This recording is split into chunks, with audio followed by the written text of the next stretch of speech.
पंचम वेद निराला, ये अमर ग्रंथ ये मुक्ति पंथ ये पंचम वेद निराला, नव ज्योति जलाने वाला, नव ज्योति जलाने वाला।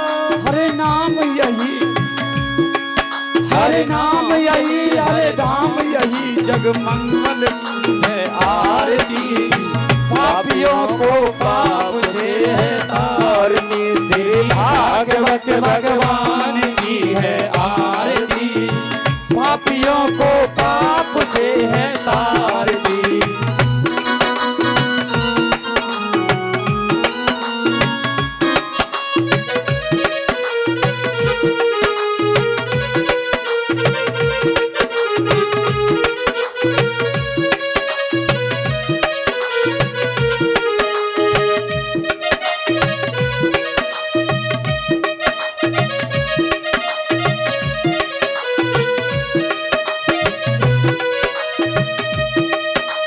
शांत गीत पावन पुनीत पापों को मिटाने वाला, हर दर्श दिखाने वाला। ये शांति गीत पावन पुनीत पापों को मिटाने वाला, हरि दर्श कराने वाला।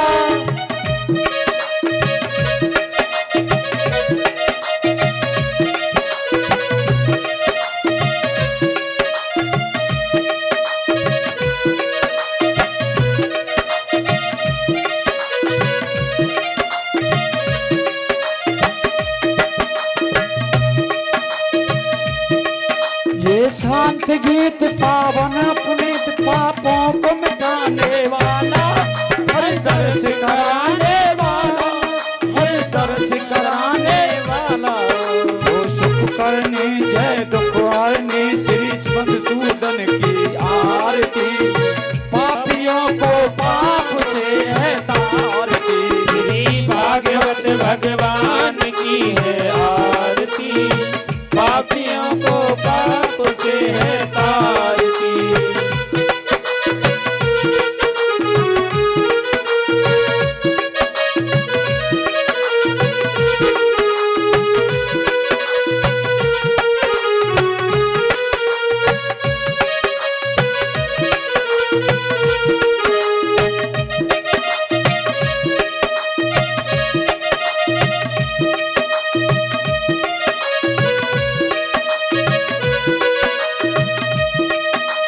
मधुर बोल मधु खोल सत्य में दिखाने वाला, बिगड़ी को बनाने वाला।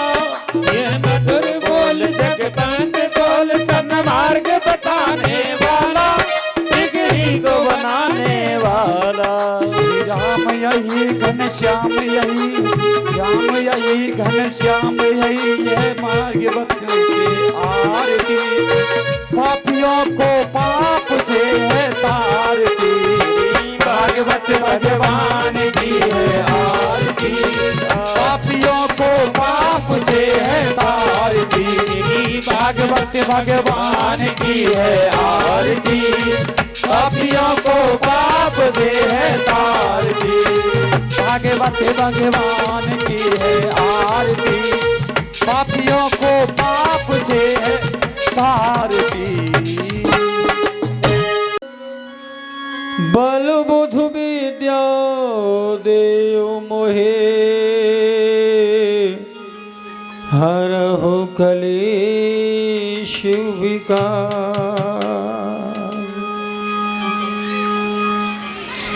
बोली बाल कृष्ण लाल की, राधे रानी सरकार की।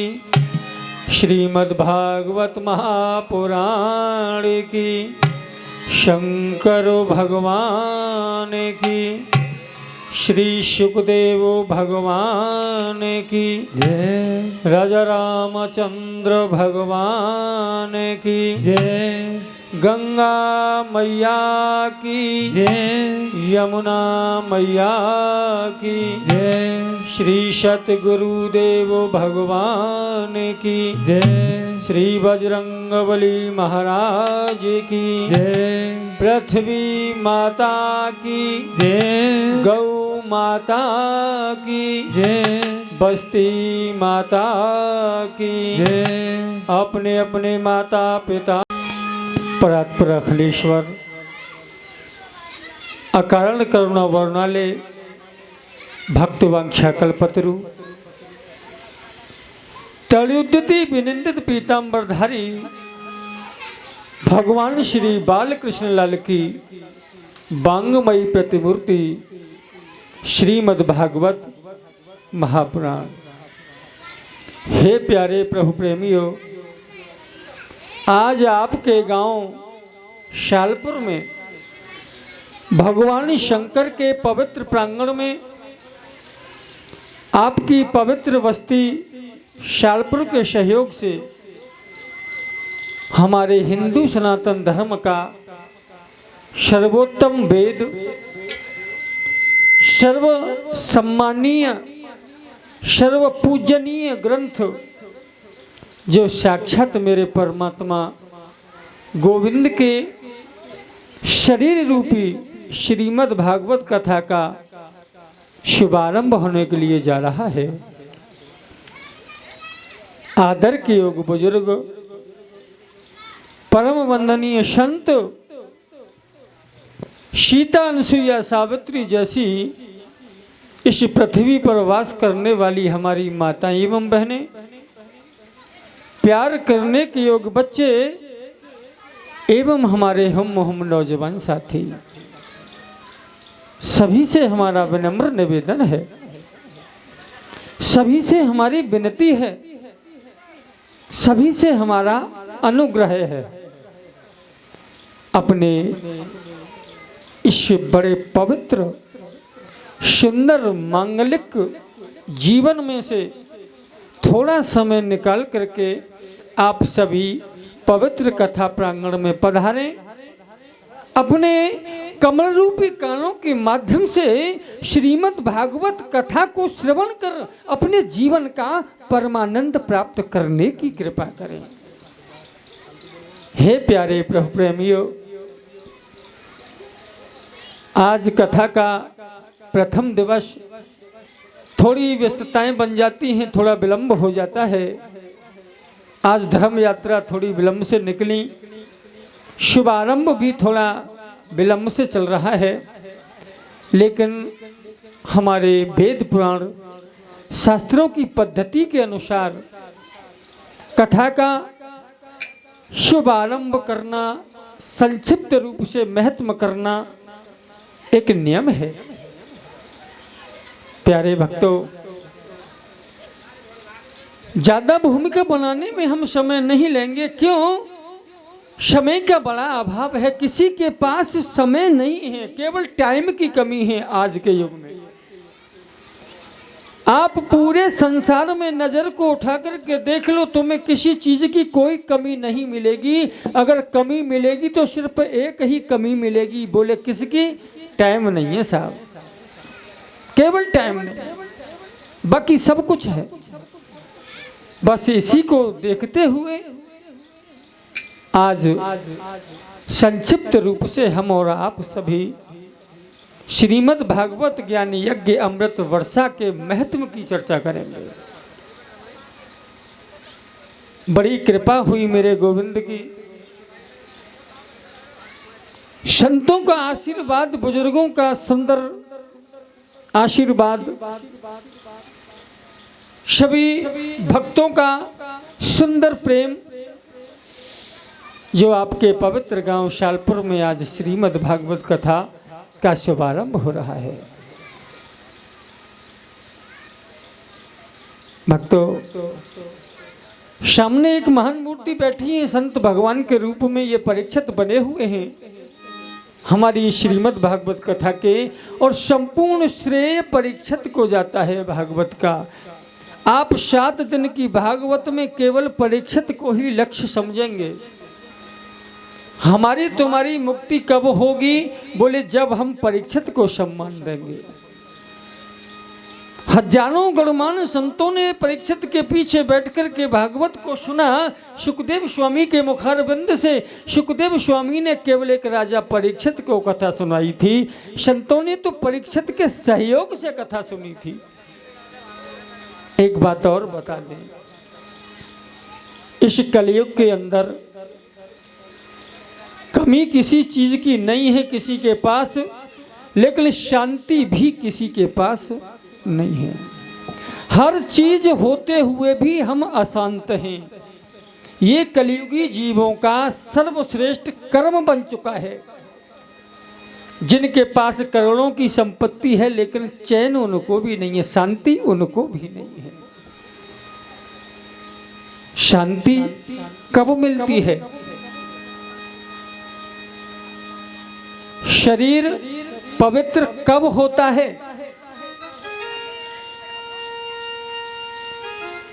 हमारे हिंदू सनातन धर्म का जो सर्वोत्तम वेद है,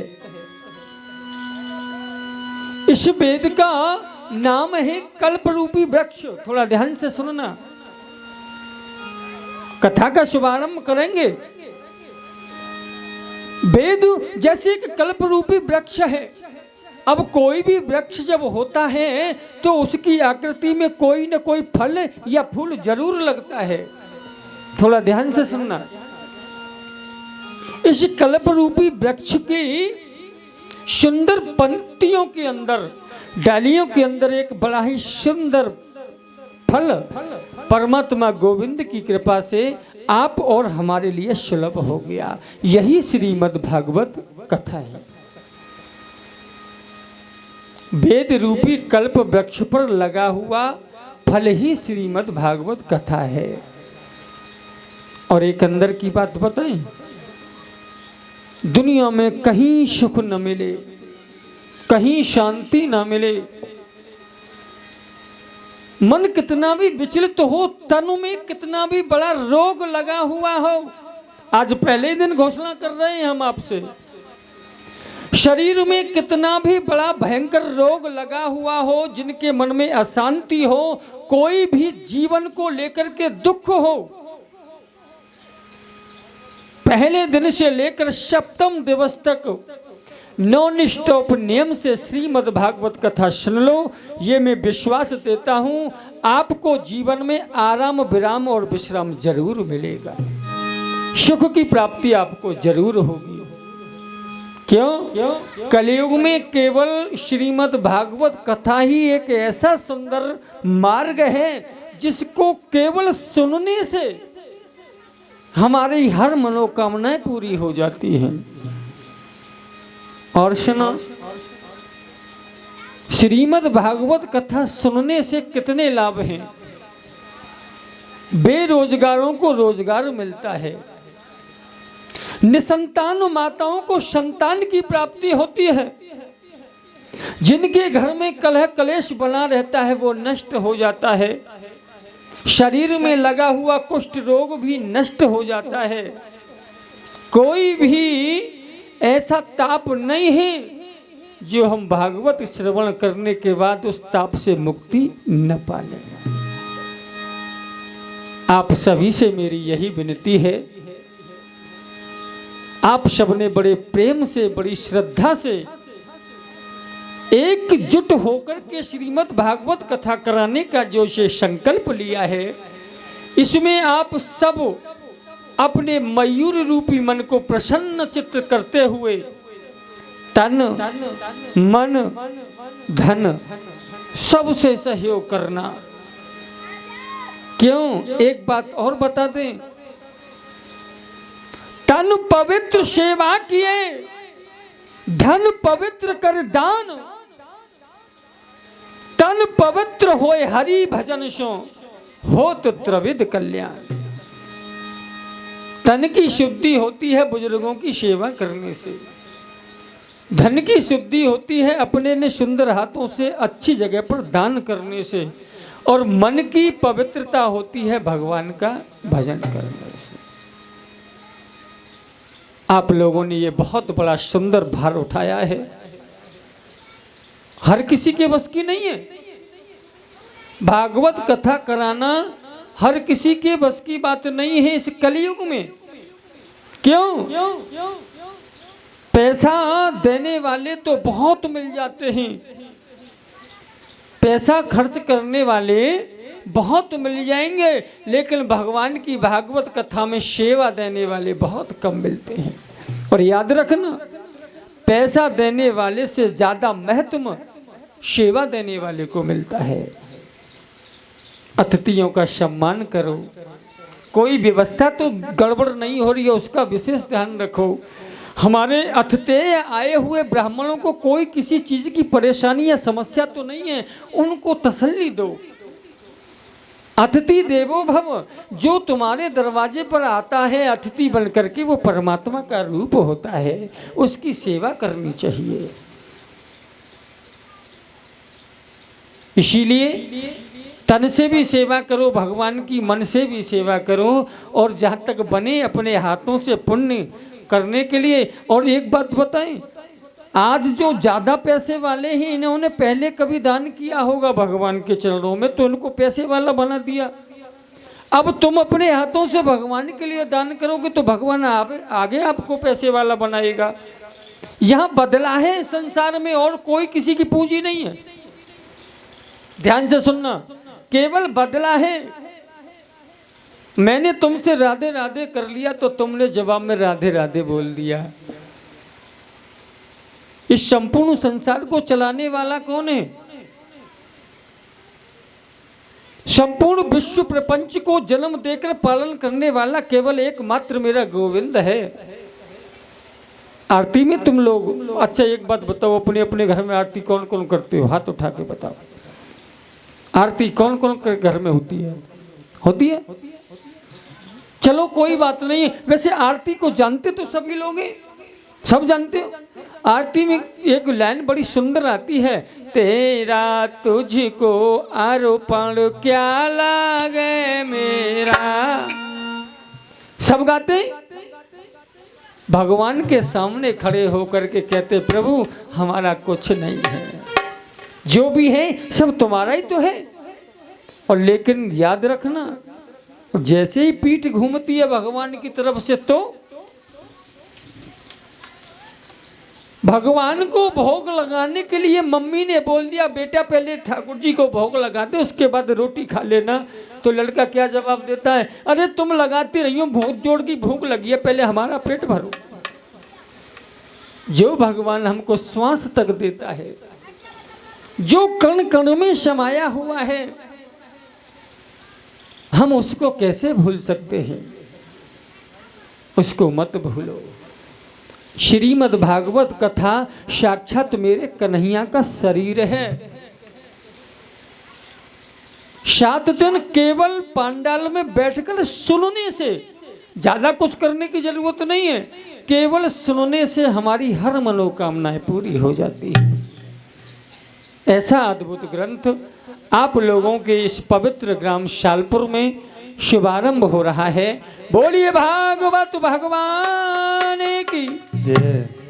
आइए एक सुंदर सा कीर्तन हम और आप सभी गाते हुए चलेंगे, भगवान बांके बिहारी के चरणों में स्तुति करते हुए। उसके बाद इस बहती हुई अमर धारा में हम और आप सभी डुबकी लगाएंगे। गोविंद चले आओ, गोपाल चले आओ, गोविंद चले आओ, गोपाल चले आओ, गोविंद चले आओ,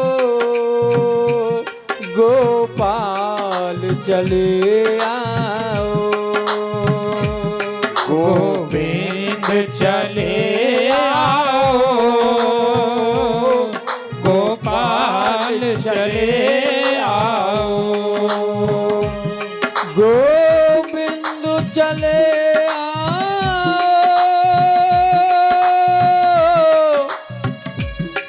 गोपाल चले आओ, गोविंद चले आओ, गोपाल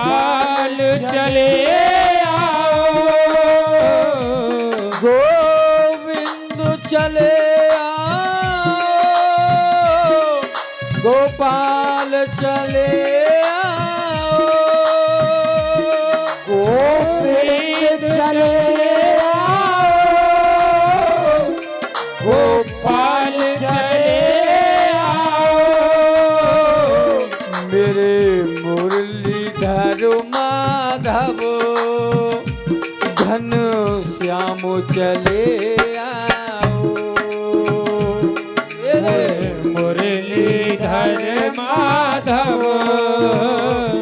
घनश्याम चले आओ, मेरे मुरलीधर मोहन घनश्याम चले आओ, मेरे मुरलीधर मोहन घनश्याम चले आओ। हरि बोल।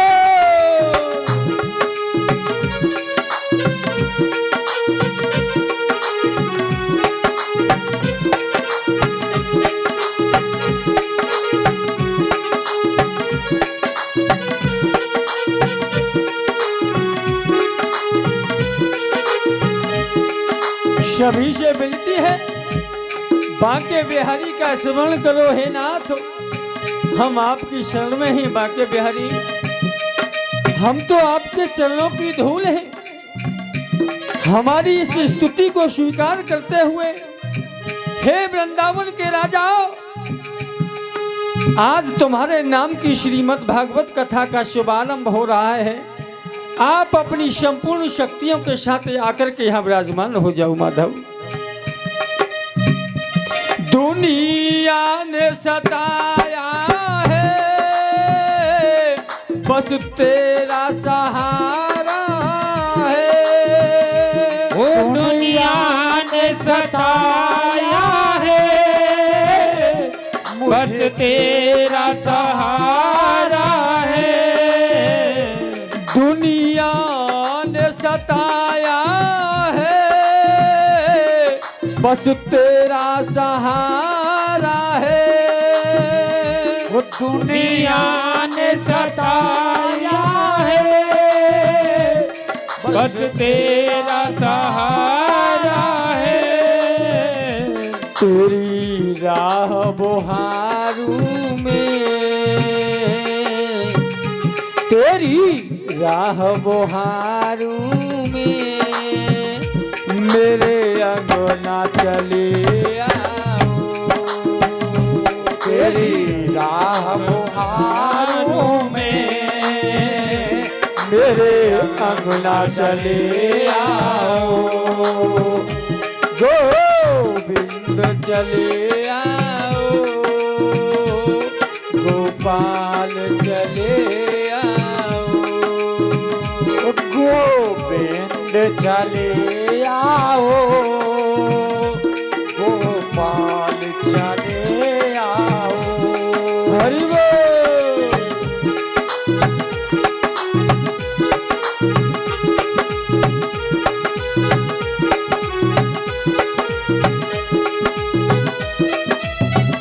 राधे।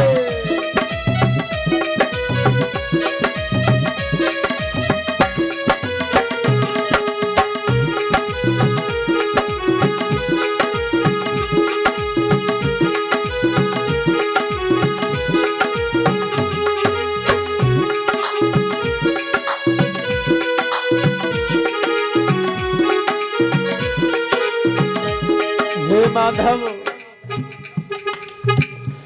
टूटी हुई कश्ती है और दूर किनारा है। ओ टूटी हुई कश्ती है और दूर किनारा है। टूटी हुई नैया है, दूर किनारा है। टूटी हुई नैया है और दूर किनारा है। मतलब की दुनिया में यहाँ कौन हमारा मतलब की दुनिया में यहाँ कौन हमारा है, यहाँ कौन हमारा है, वो यहाँ कौन हमारा है। मेरे नैना तरस रहे। हे श्याम, मेरे नैना तरस रहे, घन श्याम चले आओ। मेरे नैना तरस रहे, घनश्याम चले आओ। मेरे नैना तरस रहे, घन श्याम चले आओ। मेरे नैना तरस रहे, घनश्याम चले आओ। गोविंद चले आओ, गोपाल चले आओ।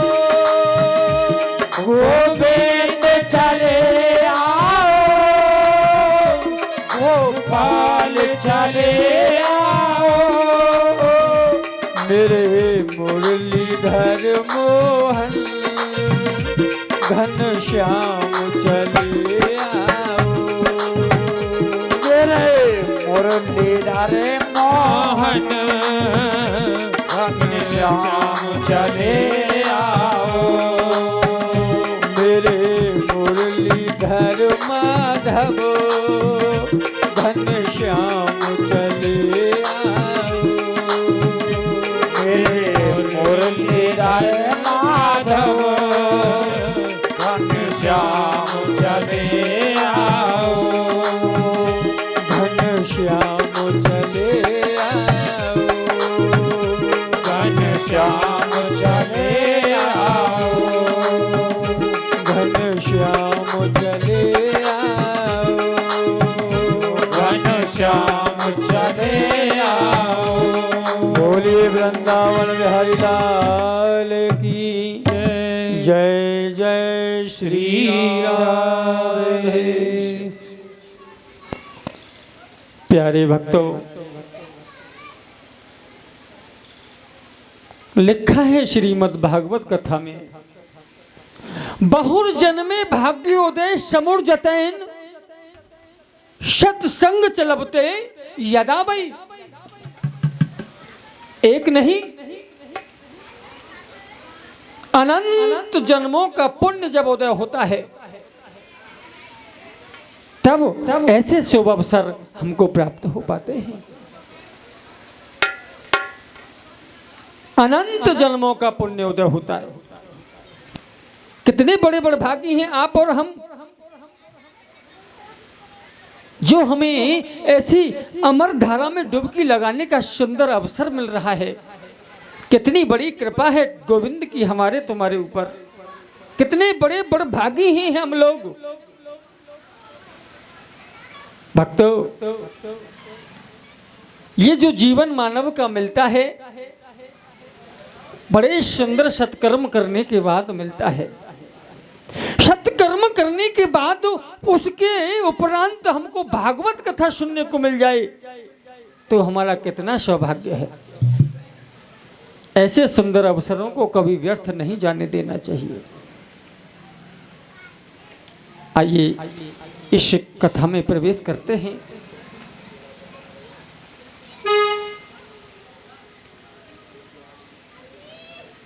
जैसे आज हम और आप इस पावन कथा को सुनने के लिए यहाँ एकत्रित हुए हैं, इकट्ठा हुए हैं, ऐसे ही हमारे हिंदू सनातन धर्म के वेद पुराणों के लिए एक बड़ा सुंदर स्थान बताया जाता है, जिसका नाम है नैमिषारण्य, जहाँ 88,000 शौनकादिक ऋषि हमेशा विराजमान रहते हैं। और एक बात और बता दें, बड़ी सुंदर मजे की बात है, जाति से बिरादरी से वो 88,000 संत ब्राह्मण हैं। जिनका जीवन ही कथा है। आज किसी पुराण की कथा पूर्ण हुई तो कल किसी दूसरे वेद की कथा चालू। गंगा की तलहटी में बैठे ही शौनकादिक ऋषि, जिनको शौनकादिक कहते हैं 88,000 संतों को।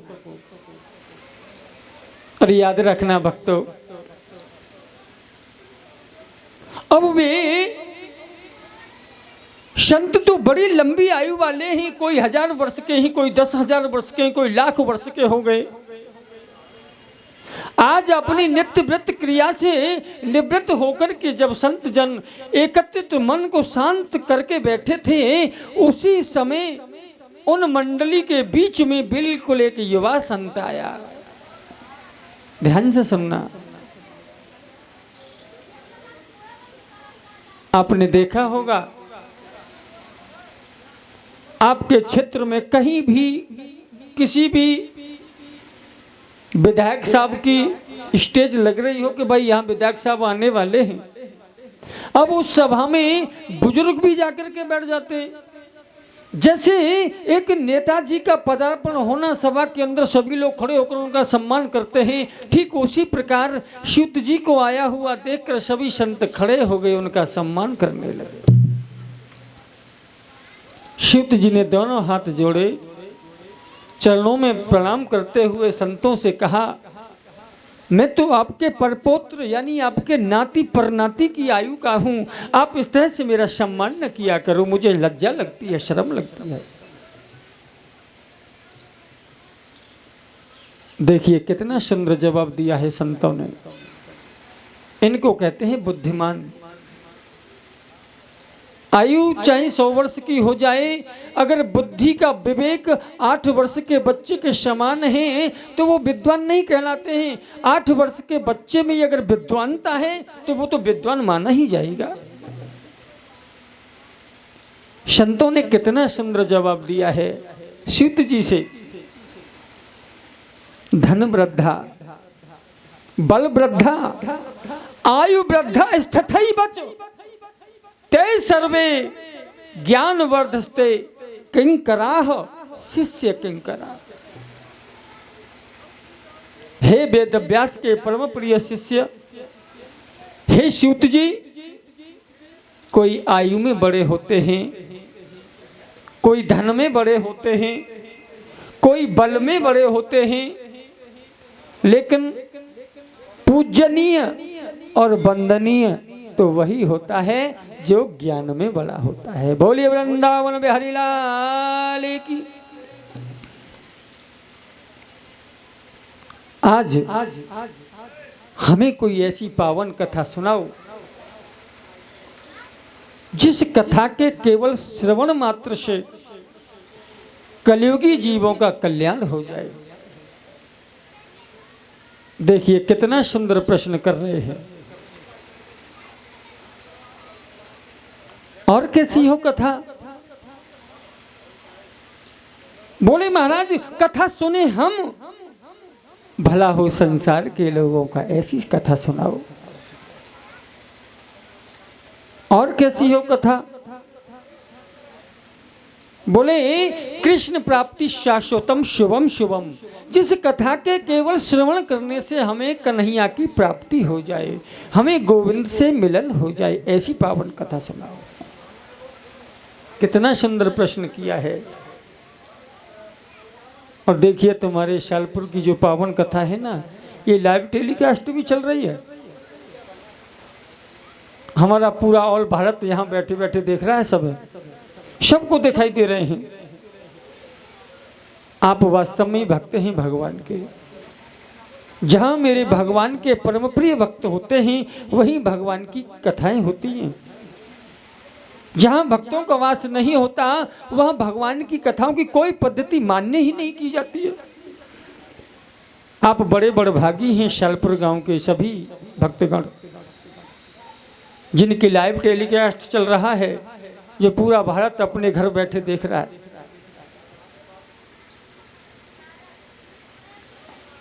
इतना जो प्रश्न सुना, सच्चे संत ऐसे सच्चे प्रश्नों से ही प्रसन्न होते हैं।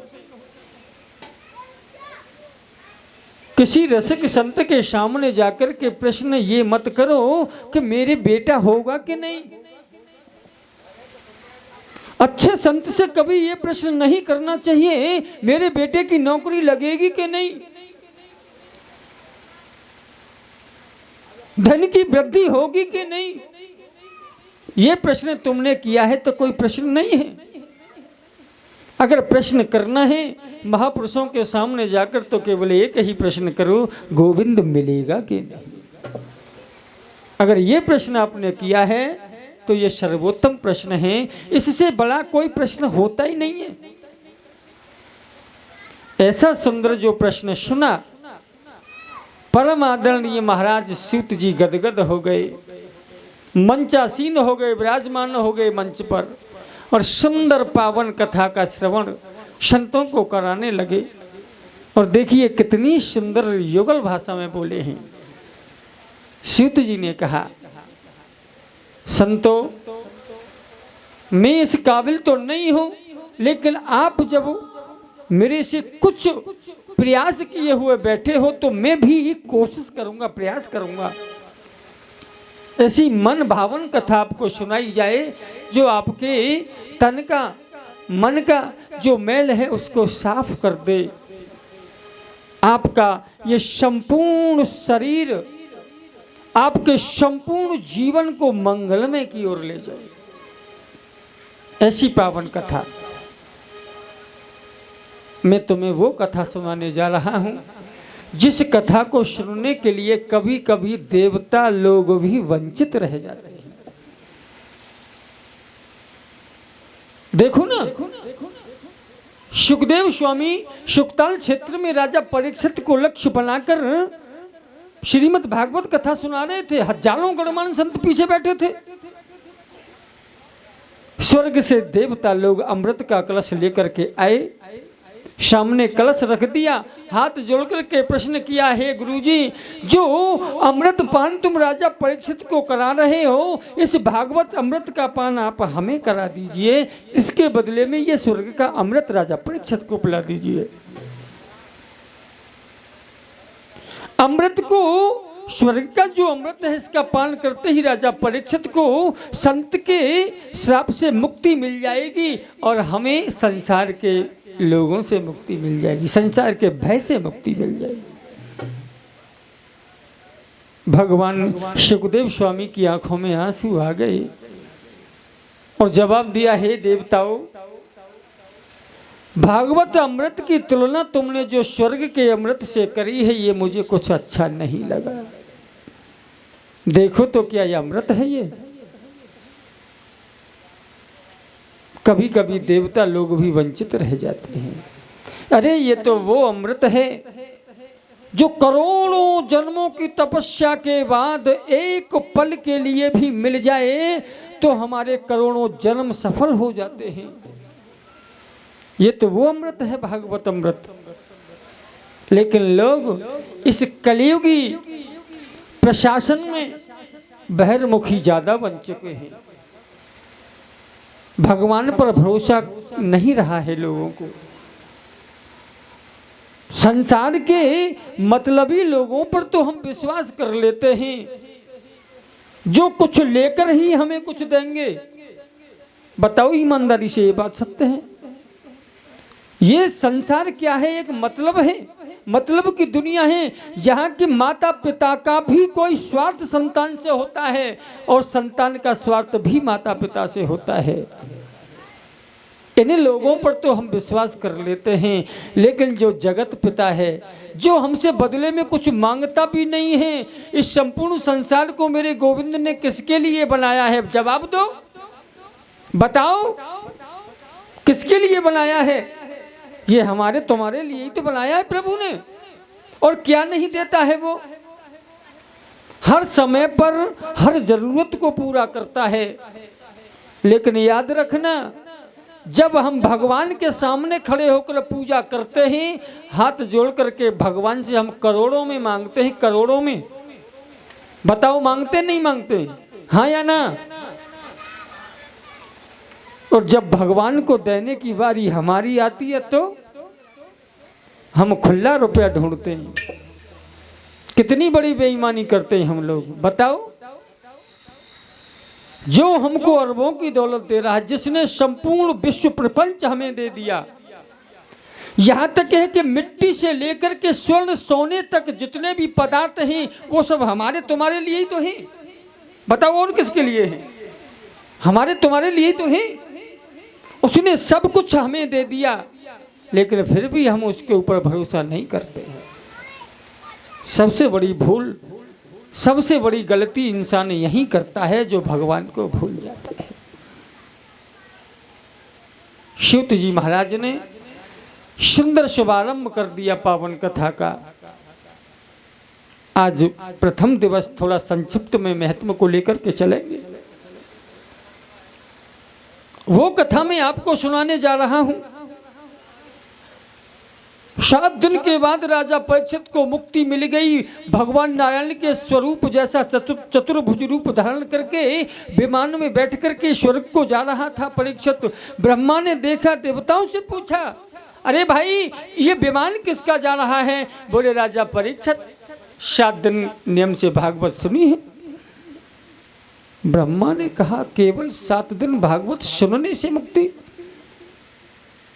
धर्म का तराजू लिया, एक पल्ले पर संपूर्ण संसार के साधनों को रख दिया, एक पल्ले पर केवल अकेली भागवत जी को रख दिया। अब बताओ पल्ला किसका नीचे झुकता है? जिसमें वजन ज्यादा होता है वही तो पल्ला नीचे झुकेगा। लघुन्यानी ज्यादानी गौरवे विमानी। संपूर्ण साधनों का पल्ला ऊपर को उठ गया और श्री भागवत जी का पल्ला अपनी गरिमा के माध्यम से नीचे को झुक गया। बोलिए भागवत भगवान की जय। ऐसी पावन श्रीमद् भागवत कथा केवल 7 दिन पांडाल में नियम से बैठकर सुनने पर ही हमारे हर मनोरथ को पूर्ण कर देती है। सच्चिदानंद रूपाय विश्वोत्पत्त्याद हेतवे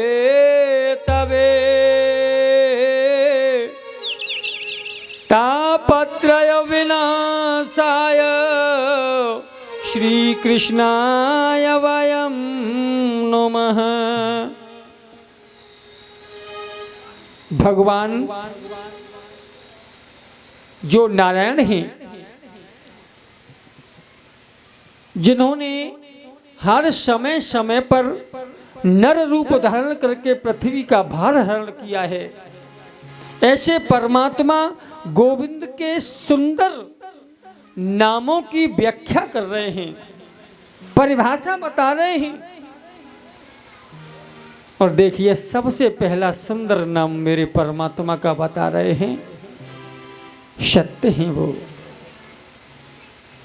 किसी ने जवाब दिया, पूछ लिया, गुरुजी हमने मान लिया सत्य वो परमात्मा है, तो परम सत्य क्या है? जब सत्य है तो परम सत्य भी जरूर होगा।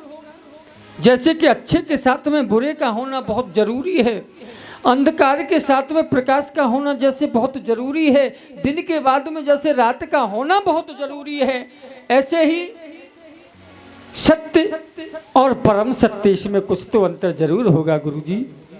तो बड़ा सुंदर जवाब दिया है, सत्य ही परमात्मा गोविंद और परम सत्य है मेरे परमात्मा गोविंद की कथा।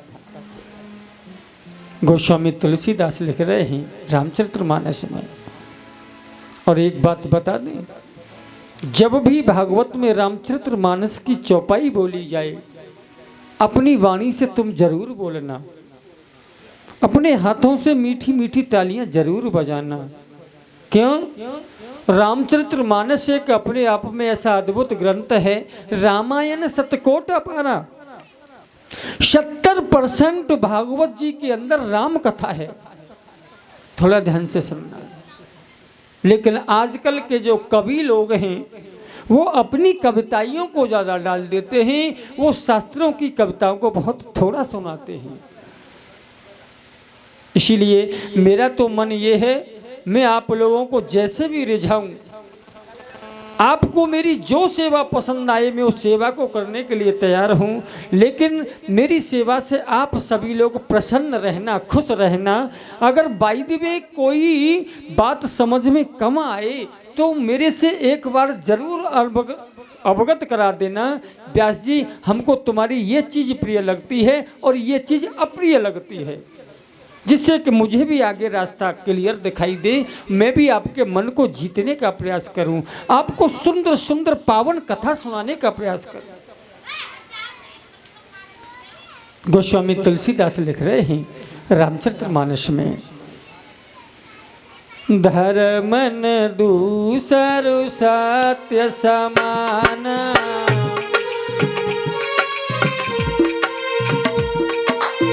सभी ताली बजाते हुए अपनी वाणी को पवित्र बनाने के लिए गाओ।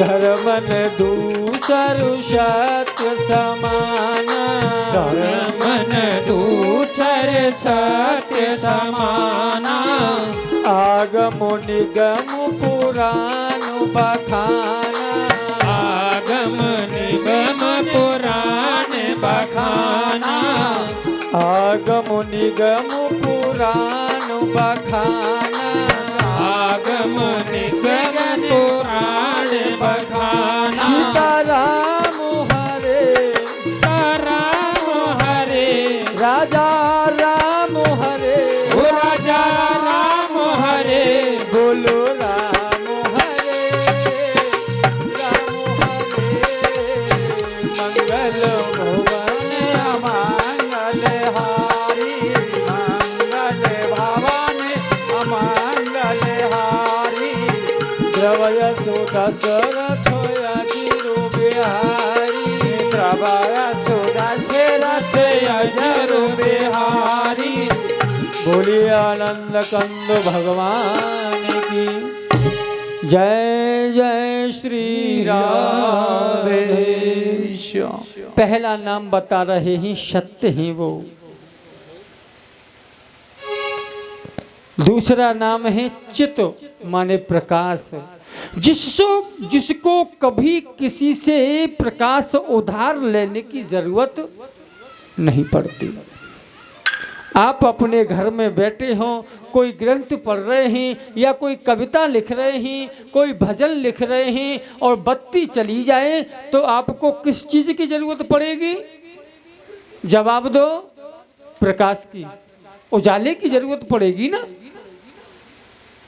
लेकिन मेरे परमात्मा गोविंद को कभी किसी से प्रकाश उधार मांगने की जरूरत नहीं पड़ती, क्योंकि वो अपने आप में स्वयं प्रकाश स्वरूप हैं। चंद्रमा में सतुल्य भी उसी की कृपा से है और सूर्य में रोशनी भी उसी की कृपा से है।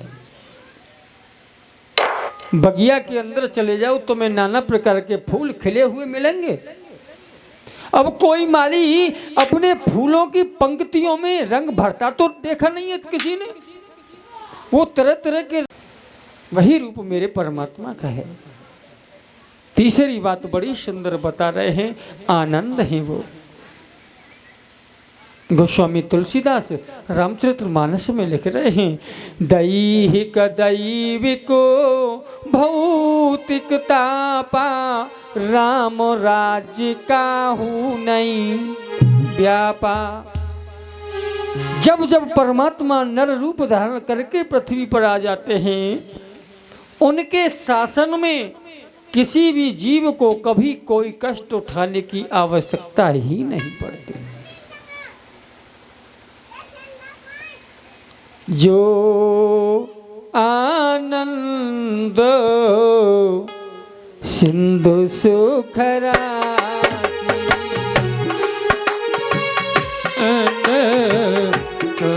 सुख राशि, जो आनंद सिंधु सुख राशि, जो आनंद सिंधु सुख राशि, करते त्रही लोक सुपासी, कहले कन लोक उपासी करते त्रही लोक सुपासी करते कहीं लोक उदासी श्री राम जय राम जय जय राम श्री राम जय राम जय जय राम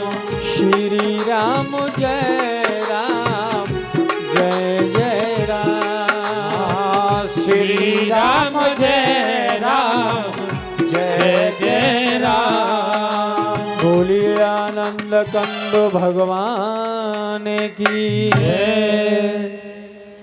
बड़े सुंदर नाम बताए।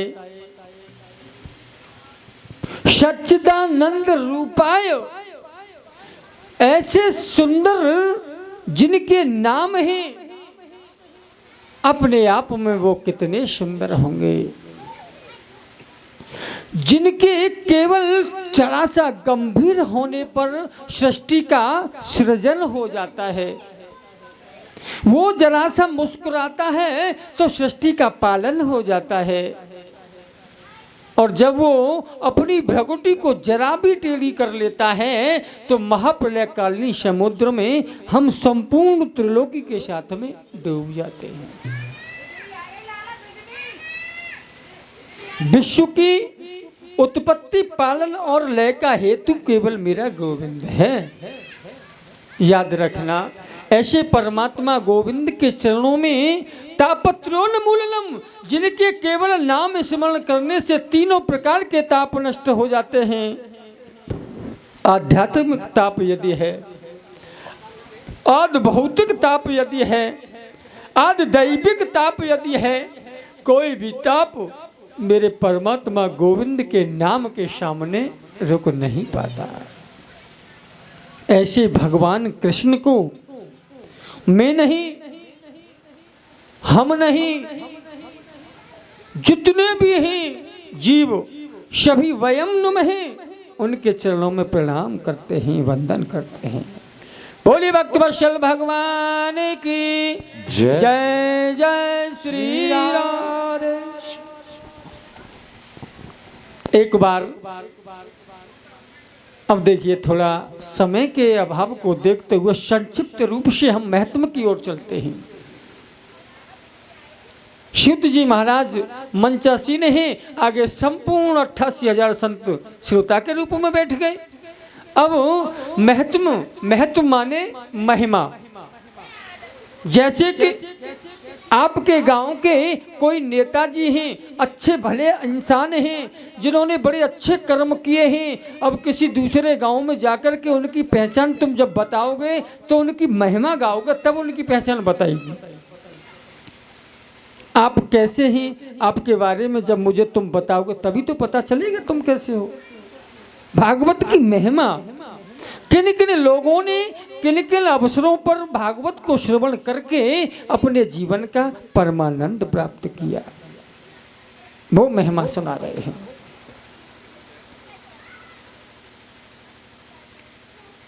एक बार देवर्षि नारद पृथ्वी पर भ्रमण करने के लिए आ गए।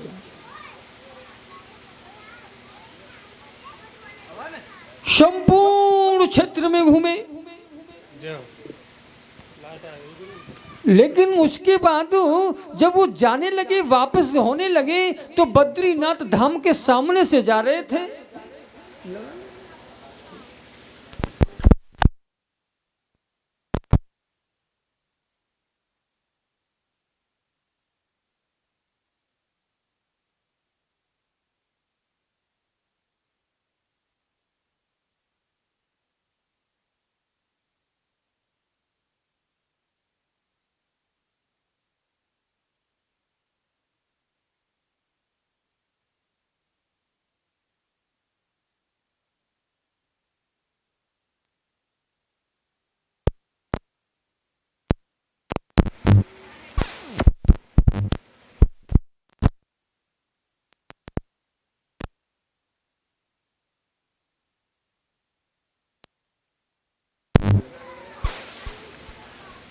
बोलिए वृंदावन बिहारी लाल की।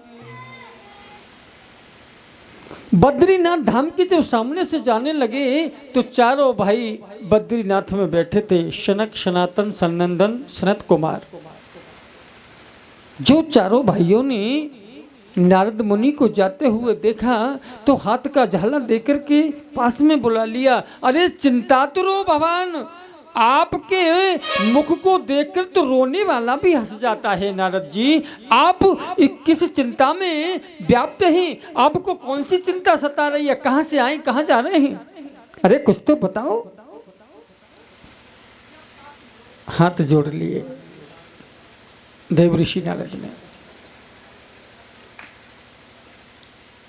एक बार मुनि नारद जी अरे घूमते हुए टहलते हुए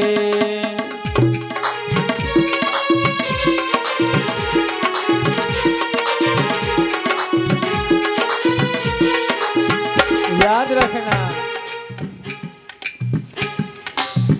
एक बार मुनि नारद जी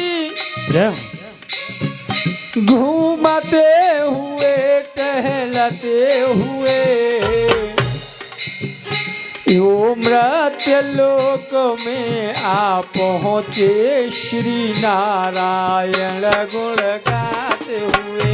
ओ मृत्य लोक में आ पहुँचे श्री नारायण गुण गाते हुए।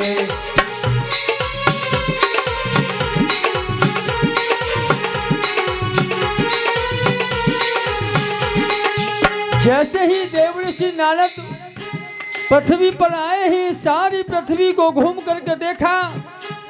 शरद कुमारों से हाथ जोड़ करके नारद मुनि बोले, हे प्रभु, मैं श्वेत बंद गया, रामेश्वरम गया, मैं कुरुक्षेत्र गया, हर क्षेत्र गया, लेकिन मुझे कहीं शांति नहीं मिली। अपने मन की व्यथा बता रहे हैं। वृंदावन के अंदर पहुंचा, मेरे मन को भारी कलेश हुआ। यहाँ कोई किसी से खुश नहीं है, यहाँ कोई किसी से खुश नहीं है, चाहे अपना पुत्र नरेश हुआ। यहाँ कोई किसी से खुश नहीं है, चाहे अपना पुत्र नरेश हुआ।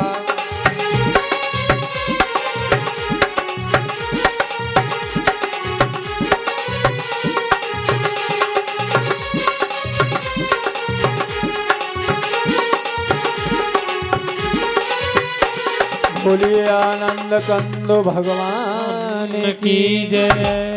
आज देव ऋषि नारद ने चारों भाइयों के हाथ जोड़े और कहने लगे, प्रभु, मैं सारी पृथ्वी पर घूम करके आ रहा हूं, लेकिन मुझे कहीं शांति नहीं मिली। श्रीधाम वृंदावन में जब मैं पहुंचा महाराज, कल कल निरादनी अलखनंदा मैया जमुना के किनारे जब मैंने नजर बढ़ा करके देखा तो हजारों देवियां वहां विराजमान थीं।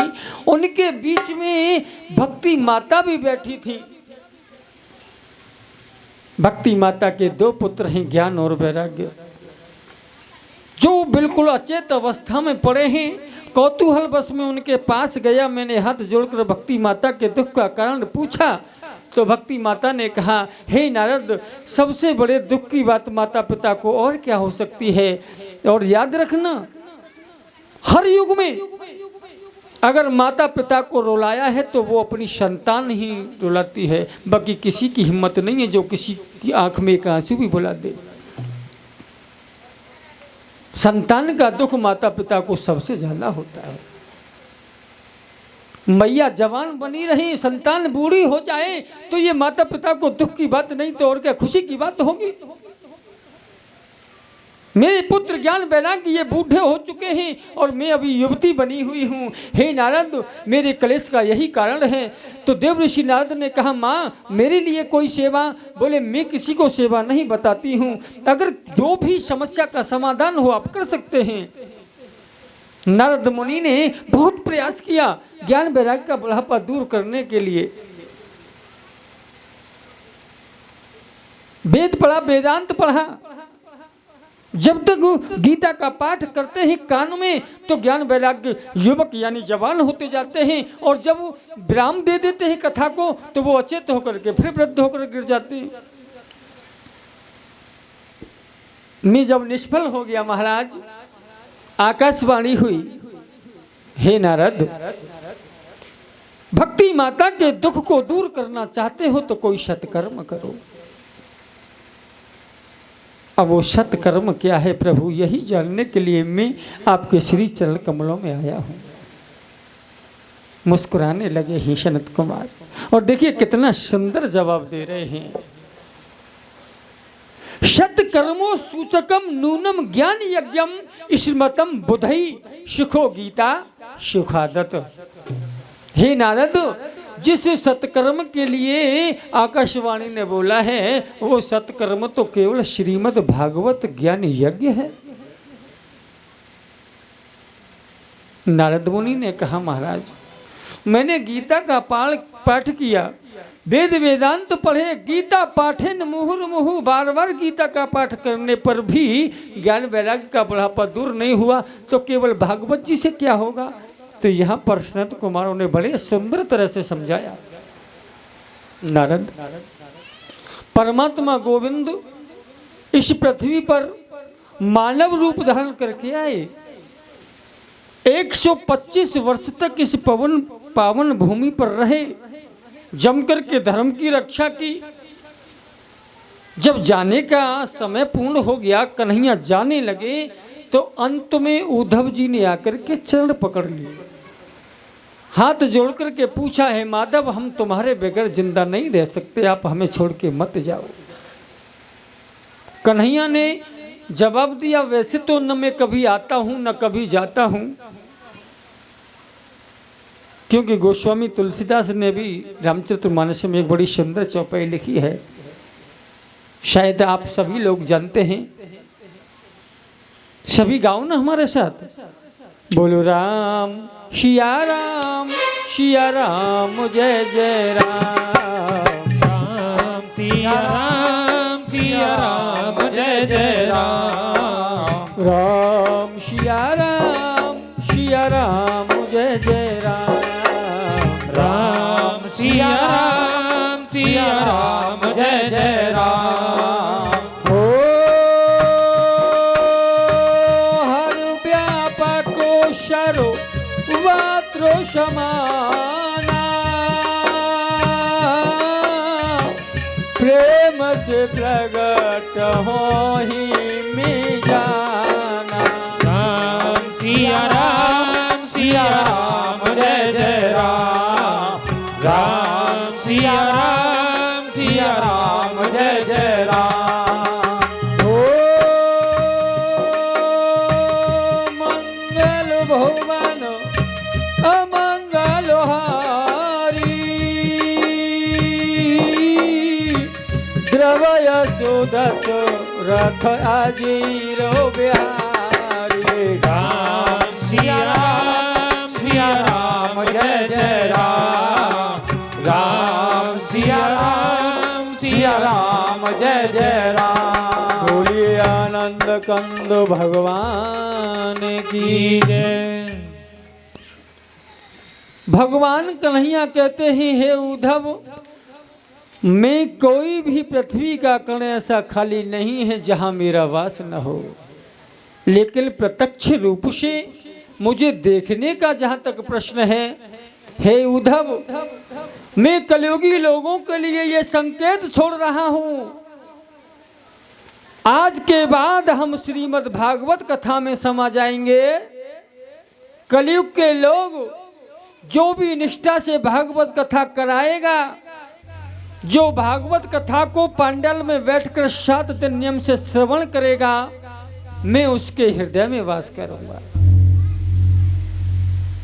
ये कन्हैया ने स्वयं बताया था। उसी प्रश्न को यहाँ सनत कुमारों ने नारद मुनि को बड़े सुंदर भाव से समझा दिया। अब नारद जी ने कहा, प्रभु भागवत कथा कराई कहाँ जाए? हाँ, जहां पर भागवत कथा कराई जाती है वो स्थान बिल्कुल हर रूप से सुंदर और सुरक्षित होना चाहिए। किसी भी तरह की वहां पर विविधाएं नहीं होनी चाहिए। भागवत कथा कराने से पहले आप अपने हेतु रिश्तेदारी, नातेदारी, दोस्ती हर जगह आपको ये सूचना देनी चाहिए, क्योंकि सत्कर्म कर रहे हो आप। किस कर्म को छुप के किया जाता है? जो गलत होता है, गलत कार्य छुप करके किया जाता है, सत्कर्म छुप के नहीं होता है।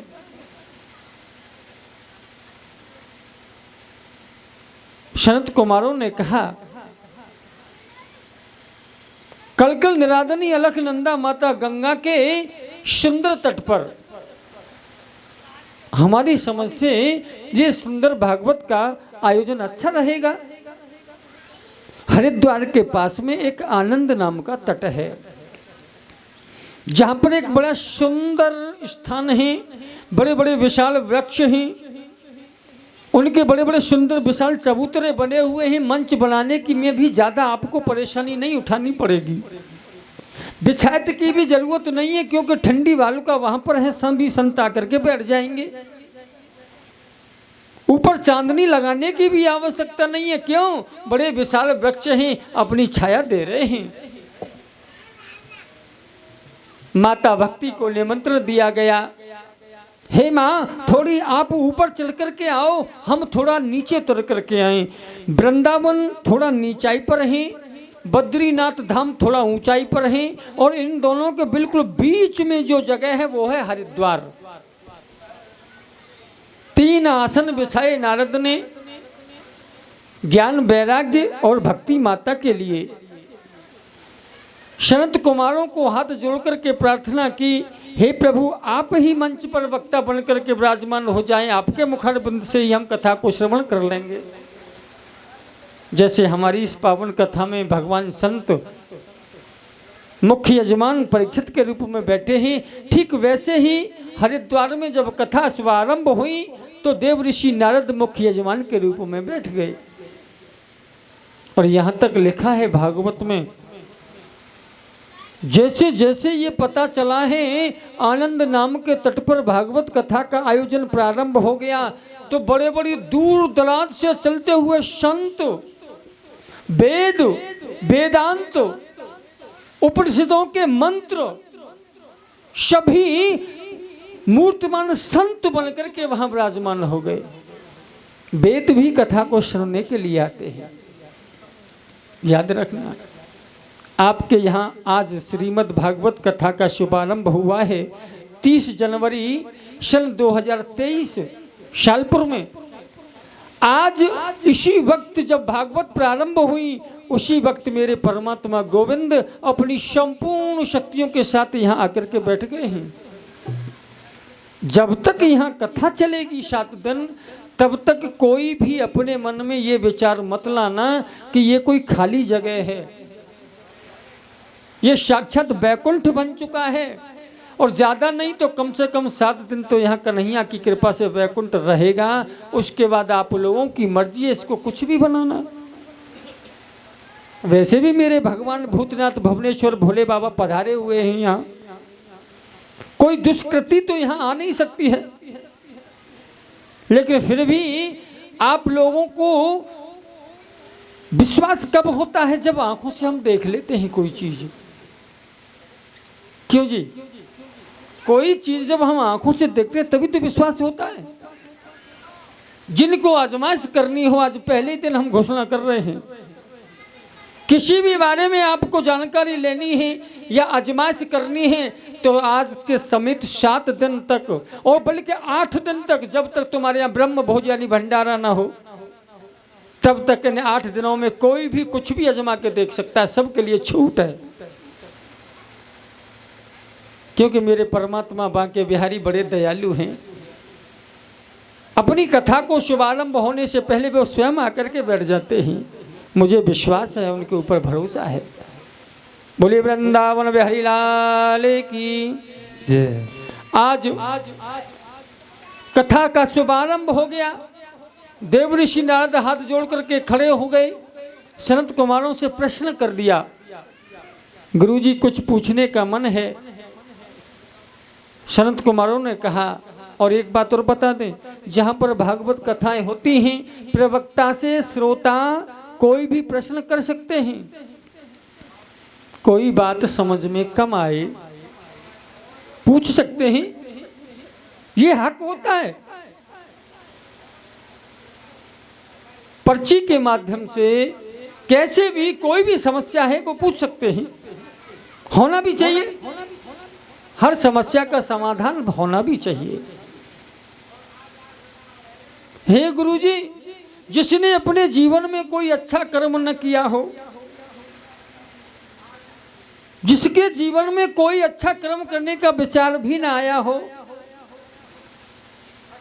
दुराचार विमर्ग का, जिसने बुरे दुराचार किए हों, अगर ऐसा व्यक्ति श्रीमद् भागवत कथा सुन ले तो क्या उसके जीवन में परिवर्तन होता है? कोई शांति मिलती है? कितना सुंदर प्रश्न किया है। संत कुमारों ने मुस्कुराते हुए जवाब दिया, हे नारद तुम धन्य हो, कथा के शुभारंभ में इतने सुंदर प्रश्न। हे नारद, अरे ये भागवत तो वो चीज है जिसे हम संसार की किसी वस्तुओं में तुलना नहीं कर सकते, पहली बात। और ये हम आपको पहले बता चुके हैं, राम से बड़ा राम का जवाब दिया करो प्रभु। राम से बड़ा राम का नाम होता है। अरे जहां भागवत कथा होती है वहां न चाहते हुए भी अगर एक बार कोई चरण रख दे और एक शब्द को सच्चे मन से सुन करके चला जाए, उसका पूरा विश्व प्रपंच आराम विराम और विश्राम का अनुभव करता है। ये तो वो अद्भुत ग्रंथ है। हे नारद, जहां तक प्रश्न है कर्मों का, तो कर्तुम अकर्तुम कर्तुम न क्षीयते। जो जैसा कर्म करता है उसको वैसा ही फल मिलता है। बोया पेड़ बबूल का तो आम कहां से खाएं? तुमने जिस वृक्ष को लगाया है वही वृक्ष आपको फल दे या फूल दे। याद रखना, जिसने अपनी जिंदगी में एक भी अच्छा कर्म न किया हो, जहां तक कि अच्छा कर्म करने का विचार भी न किया हो, जो शुद्ध अपनी माता पिता की संतान भी ना हो, ऐसा व्यक्ति किसी के माध्यम से यदि श्रीमद् भागवत कथा का श्रवण कर ले, उसको भी मुक्ति मिल जाती है। आने वाला उसका जन्म सदा सदा के लिए पवित्र हो जाता है। नारद मुनि ने कहा, प्रभु बात कुछ कम समझ में आई। शुद्ध माता पिता की संतान भी ना हो, ये क्या कारण? तो यहाँ सनत कुमारों ने जवाब दिया, देखो तुंगभद्रा नदी के किनारे एक बड़ा सुंदर गांव था जिसका नाम था उत्तम नगर। जिस गांव में सभी वर्णों का पालन करने वाले सभी लोग रहा करते थे। एक आत्मदेव नाम के ब्राह्मण भी रहते थे। आत्मदेव तुम भी बन सकते हो, आत्मदेव हम भी बन सकते हैं। जिनकी आत्मा सदा सदा के लिए पवित्र हो जाए वही आत्मदेव होता है भक्तों। अच्छा कर्म करने वाला ही व्यक्ति आत्मदेव होता है। लेकिन याद रखना, कोई जरूरी नहीं है आपके साथ में जो आपकी श्रीमती हैं, जो पत्नी हैं, वो आपके ही विचार वाली हों, ये जरूरी नहीं है। कभी कभी हमने ऐसा देखा है, इंसान तो महापुरुष हैं, अच्छे कर्म करते हैं, लेकिन माताओं का स्वभाव कुछ गलत होता है, और कहीं कहीं माताओं का स्वभाव अच्छा होता है, पतियों का स्वभाव गलत हो जाता है। हे नारद, आत्मदेव के यहाँ एक गौ माता है, कभी बछड़ा नहीं देती हैं। तुलसी का वृक्ष है, वो कभी हरा भरा नहीं होता है। आत्मदेव ने अपने मन में विचार किया, मेरे संतान नहीं है, इसलिए ये सब कुछ हो रहा है। किसी चीज की कमी नहीं थी। आत्मदेव बहुत बड़े पैसे वाले भी थे, धनी थे। महलों को छोड़कर वन में चले गए। आत्महत्या जिसको बोल देते हैं, अपने आप को मार देना, अपना प्राणांत करना चाहते थे। सामने से एक संत आ गए और आकर के बोले, हे राजन, बात क्या है? क्या बात है? तुम अपने जीवन का अंत क्यों कर देना चाहते हो? तो हाथ जोड़ करके राजा ने, आत्मदेव ने संत के चरणों में विनती की। अरे हाथ जोड़ी कहने लगे, अरे मेरे स्वामी, कोई सुनिए विनय हमारी। अरे हाथ जोड़ कहने लगे मेरे स्वामी, कोई सुनियो हमारी। आज आत्मदेव ने दोनों हाथ जोड़े, संत भगवान के चरणों में प्रणाम किया। अपने मरने का कारण बता रहे हैं, अपने दुख का कारण बता रहे हैं। चौथोपन मेरो आई गयो, अरे मेरे स्वामी, कोई घर में ना जन्मी संतान जी। अरे चौथोपन मेरो आए गयो मेरे स्वामी, कोई घर में न जन्मी संतान जी। आज आत्मदेव ने दोनों हाथ जोड़े, संत के सामने सर को झुकाते हुए अपने दुख का कारण बता दिया। गौ माता कभी बछड़ा नहीं देती हैं, तुलसी का वृक्ष हरा भरा नहीं होता है। जब मैं इतना पापी हूं, इतना बुरा हूं, तो इस पृथ्वी पर रहने का या जीने का मेरा कोई अधिकार नहीं है। और याद रखना भक्तों, अरे संत तो वही श्रेष्ठ होता है जो सबके ऊपर दया की वर्षा करता हो। आज जो संत ने एक ब्राह्मण को दुखी देखा, अपनी झोली में हाथ डाल दिया, एक बड़ा सुंदर फल निकाल करके ब्राह्मण के हाथ में दे दिया और जवाब दिया, जाकर अपनी नारी को, अरे महादेवा, मेरो ये फल दियो तो खावाई।